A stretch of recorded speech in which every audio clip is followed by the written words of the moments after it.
ও কি বৌমা, তরকারিটা আজকে নিরামিষ করছো কেন? আজকে তো বৃহস্পতিবার নয়, তরকারিটা নিরামিষ করছো যে বড়?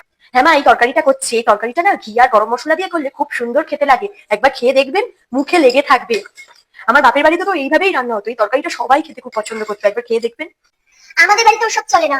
আমাদের বাড়িতে বৃহস্পতিবার ছাড়া সব দিন আমিষ খাওয়া হয়, ওইসব চলবে না। তুমি আমিষ করো, আর তোমার ওই বাপের বাড়ি থেকে কি ফিরিস্তি রান্না শিখেছো আমি ওসব শুনতে চাই না। এখানে যা হয় সেগুলো শিখবে, বাপের বাড়ি থেকে যা এসছো সব ভুলে যাও। আচ্ছা, ঠিক আছে। উফ, কত বেলা হয়ে গেল, কি ঘরদোরের এই হাল হয়ে পড়ে আছে।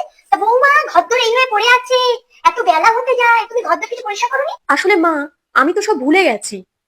আমার তো আর কিছু মনে নেই। আসলে আপনিই তো দুপুরবেলা বললেন তোমার বাপের বাড়ি থেকে যা শিখেছো সব ভুলে যাও। তো ওই জন্য আমি সব ভুলে গেছি। তুমি যেমন ভাবে রান্না করো তেমন ভাবেই রান্না করো। এবার ঘরদোর গুলো একটু পরিষ্কার করে নাও, তোমার কিচ্ছু ভুলে যেতে হবে না, সব আবার মনে করে নাও। তুমি যা যা করতে তাই তাই করো।